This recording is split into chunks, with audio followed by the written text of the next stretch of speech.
Hi, welcome once again to M5's English language learning program, Let's Speak English. I'm Gav Duncan and I'm here on your TV to help you learn English. Now, are you sitting comfortably? Yes? Good. And are you ready for today's lesson? Yes? Good. Okay, well let's learn English together. See, I told you that we'd be back, and almost before you knew it, and we are back.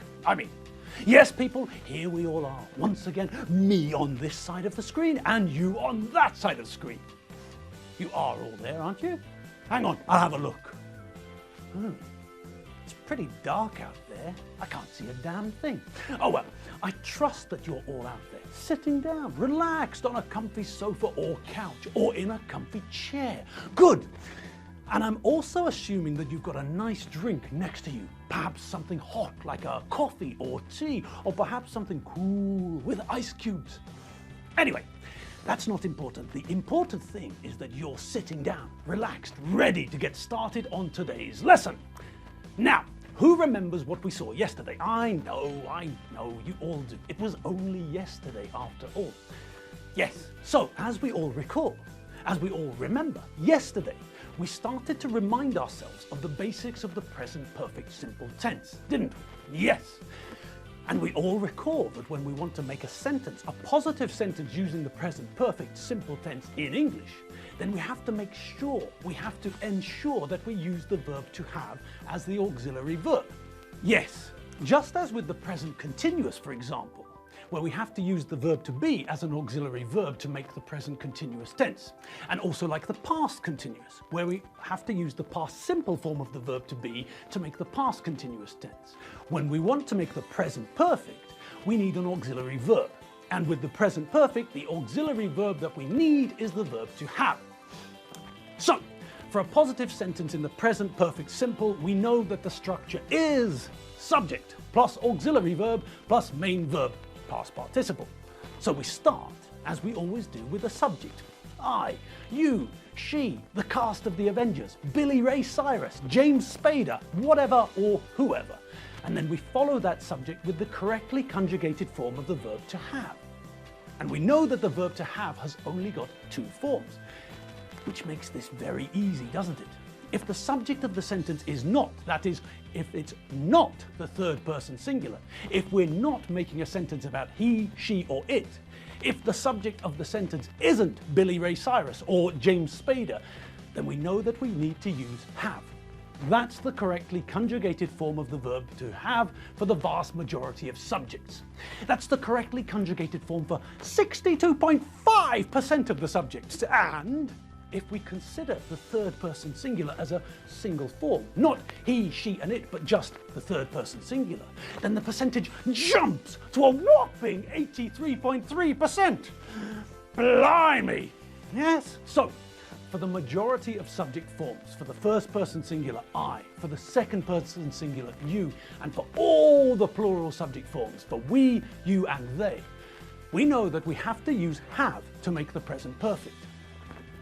The only time when we don't use have is when the subject of the sentence is the third person singular. Then, if the subject is he, she, or it, we remember that the verb to has changes form when we make the third person singular form.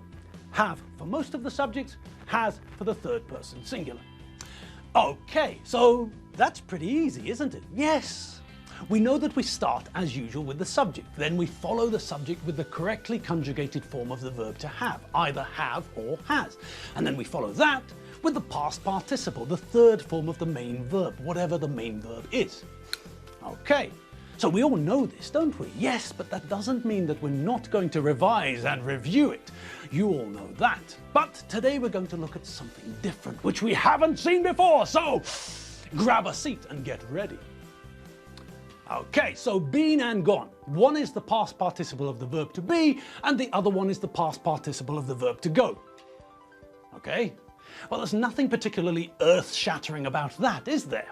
Well, no. But with these two past participles, we do often see them used together. All we have to remember is that when we say gone, we mean that the person is there now, but when we say been, we're saying that they were there, but now they've returned. So the thing to remember is that been is used for completed visits. Where's Batman? The Riddler and Pencil Man are attacking City Hall. Oh, Batman's away. He's gone to Hawaii on holiday. Oh, that's not very good news, is it? And then, 2 weeks later, hi Batman. Hi Commissioner Gordon. I've just come back from Hawaii. I've been on holiday. Blimey! City Hall's a real mess. So, as we can see in the first conversation, the person tells us that Batman has gone. He's gone somewhere. That's why he's not here now. In the second conversation, we can see that he's returned. His visit has been completed. He's been and now he's back. Okay, so I reckon it's time for a little bit of practice. Been or gone, you decide.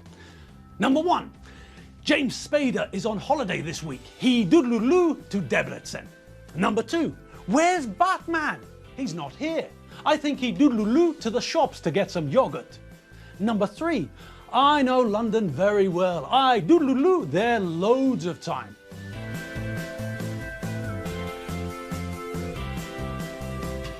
Number 4, there's a new cafe by the university. Have you doodloo to it?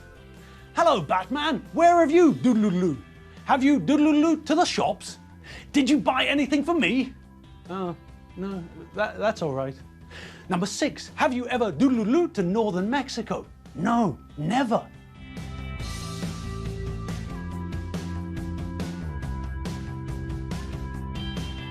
All right, well, they were pretty easy, weren't they? Yes, of course they were. So, let's see how you all got on. Okay, first one. What do you all think? Well, is he here or not? Who?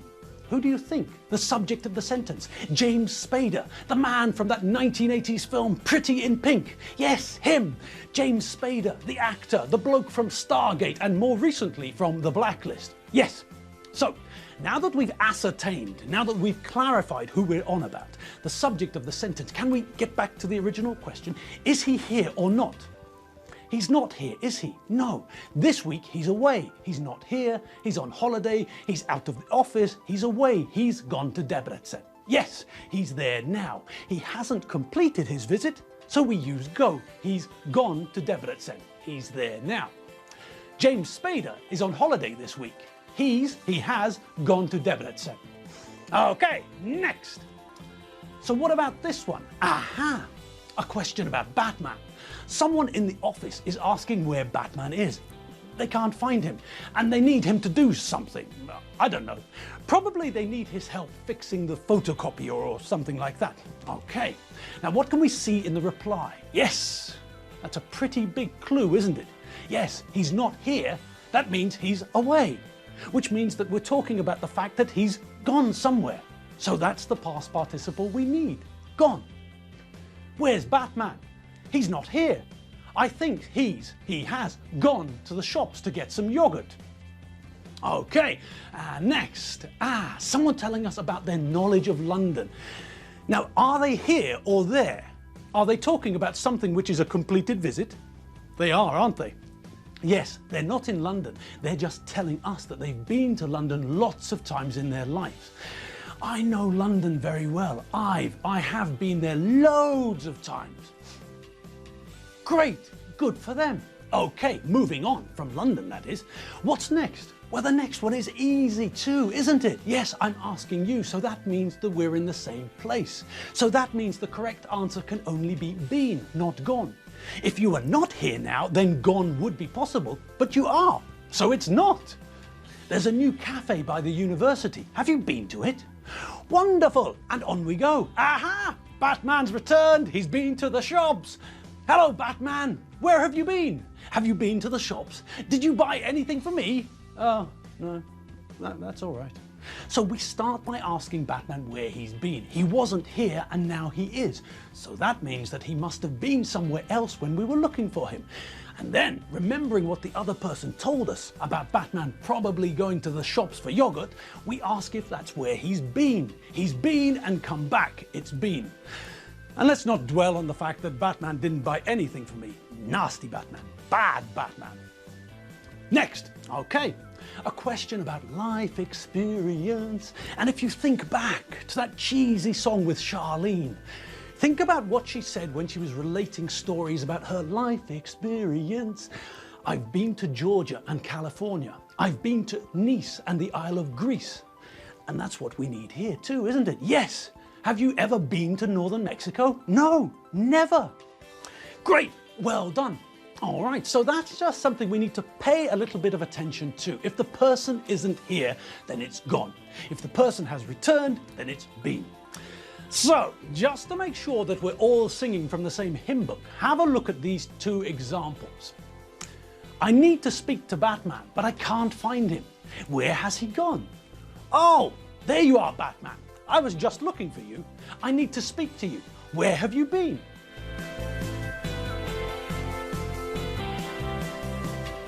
Okay.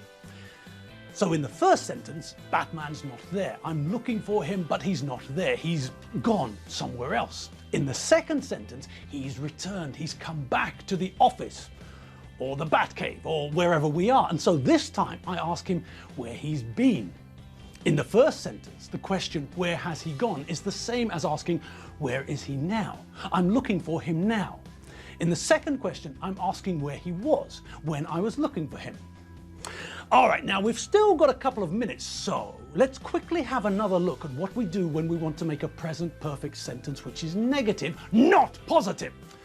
All right, so negative sentence. So what's the word we see every time we make a negative sentence in English? Next week, too much monkey business. Too much monkey business. Too much monkey business for me involved in. No, for the love of all things holy, chimpanzee is a noun, a word which means a primate, an animal which scientists say is probably a very close relative of ours. Although, even if I think back to all the relatives I've ever met in my life, I don't remember anyone looking quite like that. I don't know, maybe your family has got some relatives like that. Anyway, that's the wrong word. We're not looking for a noun, we're looking for an adverb. The adverb...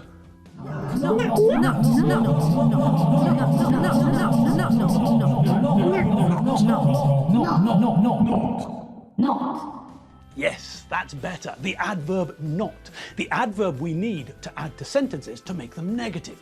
Okay, and where do we add the adverb not?